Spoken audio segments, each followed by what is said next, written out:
கருணாஸ்னு ஒருத்தர் போனாரு. என்ன வாக்கு வச்சிருக்கிறாரு? தனியரசுன்னு ஒருத்தர் போய் போனாரு. ஒரு ஆளு. கருணாசு ஒரு ஆளு. இந்த வாக்கு அப்ப என்னன்னு கேட்டீங்கன்னா, நாங்க வந்து 13, 14 நம்பர் கேம். இதுதான் காட்டுவாங்க. மல்லை சத்யா திமுகல இணையறன்னு வந்தாரு. ஏன் நீங்க திமுகல சேர்க்கல? வைகோ அங்க பிரச்சனை. வைகோ வந்து வைகோவோட மகன் பிரச்சனை பண்றாரு.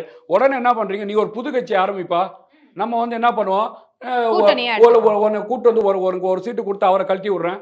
இதுதான் திமுகவோட பிளான். இந்த முஸ்லீம் லீக்கை 2ஆக லத்தீப் முஸ்லீம் லீக், சமது முஸ்லீம் லீக் இப்படி உடைச்சது யாரு இந்த வரலாற்றுல? இந்த திமுகவுக்கு தானே சாரும்.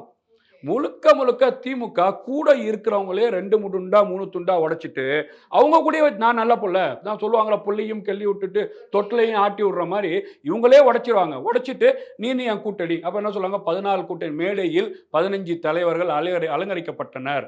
நாங்க வந்து பார்த்தீங்கன்னா, ஒவ்வொரு தலைவரும் சொல்லிட்டாங்க. நான் டீ சாப்பிட்டேன். நான் திமுக கூட கூட்டணி. நான் பன்னு சாப்பிட்டேன். திமுகவோட கூட்டணி. நான் வந்து பிரேக்ஃபாஸ்ட் சாப்பிட்டேன். திமுகவோட கூட்டணி. இது வந்து அங்க கட்டாயம் நீங்க சொல்லணும்.